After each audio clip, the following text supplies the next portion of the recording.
Hai, Assalamualaikum warahmatullahi wabarakatuh. Welcome to Cooking. Let me introduce myself. My name is Lina Camelia. You can call me Lina.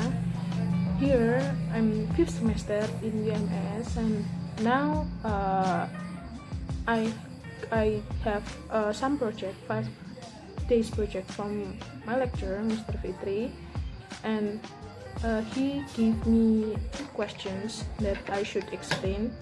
But here I want to explain with bahasa karena aku lebih mudah memahami, lebih nyaman untuk menjelaskan menggunakan bahasa Indonesia. Meskipun ini bisa menggunakan Inggris, tapi lebih nyaman menggunakan bahasa Indonesia. Mr. Fitri memberikan 2 pertanyaan yang mana kita diminta untuk menjelaskan. Untuk pertanyaan pertama, menjelaskan 3 alasan dari Hutchinson and Waters. 3 alasan tersebut yaitu 1. Perubahan dunia baru, 2. Perubahan dari sisi bahasa itu sendiri, dan yang ketiga, focus of the learner. Saya akan menjelaskan yang pertama, perubahan dunia baru. Di sini maksudnya saat perang dunia, semua orang bersaing di semua lini bidang, baik di bidang ekonomi, saintik, teknik, dan sosial budaya, yang mana muncul bahasa baru yaitu bahasa Inggris yang kemudian dipatenkan sebagai bahasa internasional. Hal ini bahasa tersebut merupakan rule, tuntutan untuk menjalani dunia baru. Yang kedua, ada perubahan dari sisi itu sendiri, sisi bahasa itu sendiri. Maksudnya di sini yaitu setelah adanya tuntutan atau rule kita menggunakan bahasa Inggris, yang mana kita mau tidak mau harus praktek di dalam dunia nyata, yang kemudian menghasilkan bahasa sebagai alat komunikasi, yang mana merupakan alat komunikasi yang paten yang digunakan di semua bidang. Hal ini sangat berguna terutama di bidang saintik dan ekonomi. Yang ketiga ada focus on the learner, artinya fokus pada belajar. Pengajaran yang fokus pada belajar ini yang mana memiliki strategi yang berbeda, memiliki tujuan yang berbeda, memiliki motivasi yang berbeda, serta memiliki skill-skill setiap pembelajar. Yang mana ESP sendiri dituntut untuk mau tidak mau harus memenuhi keinginan si pembelajar tersebut, harus bisa menyeimbangkan apa yang mereka mau. Kemudian pertanyaan yang kedua yaitu perbedaan antara EOP dan EAP. Dari segi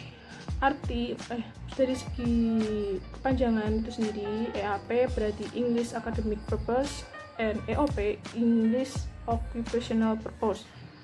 Dari segi EOP itu digunakan dalam bidang pekerjaan, dan EOP sendiri digunakan saat seseorang ingin mendaftar pekerjaan atau sesuatu yang berhubungan dengan pekerjaan.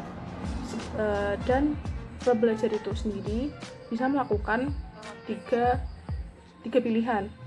Yang pertama, pre atau sebelum bekerja, yang mana mereka harus belajar dulu bahasa Inggris kemudian mereka bekerja.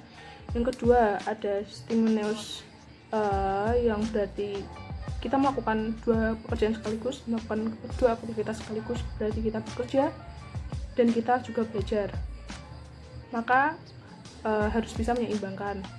Yang ketiga ada post experience, yang berarti setelah, berarti kita bisa melakukan belajar bahasa Inggris setelah kita bekerja, seperti itu. Dan EAP sendiri seperti artinya akademik, berarti digunakan untuk sekolah, biasanya digunakan untuk sekolah. Dan sekolah itu sendiri dibagi menjadi 2, disiplin dan as a school subject. Yang disiplin menurut saya mereka harus mendapatkan belajar bahasa Inggris, dan disiplin tertentu itu juga dibagi menjadi 3, seperti halnya EOP sebelum, sembari, dan setelah. Yang kedua ada school subject.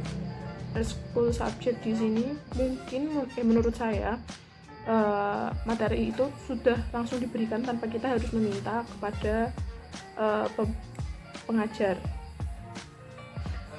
Yang kedua, EOP dan EAP berdasarkan konsep. EAP dapat digunakan pada bidang medical, scientific and technique, dan English for legal. Dan EOP digunakan untuk English vocational purpose, and yang kedua English for pro purpose. English vocational purpose itu sendiri dibagi menjadi dua, pre-vocational English and vocational English.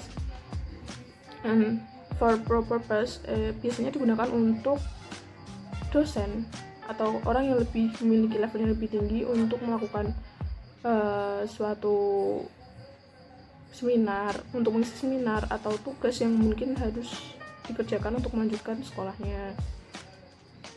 Saya kira itu penjelasan dari saya yang saya pahami. Kurang lebihnya mohon maaf, dan stay healthy, stay safe, and stay at home. Sekian dari saya. Wassalamualaikum warahmatullahi wabarakatuh. Bye.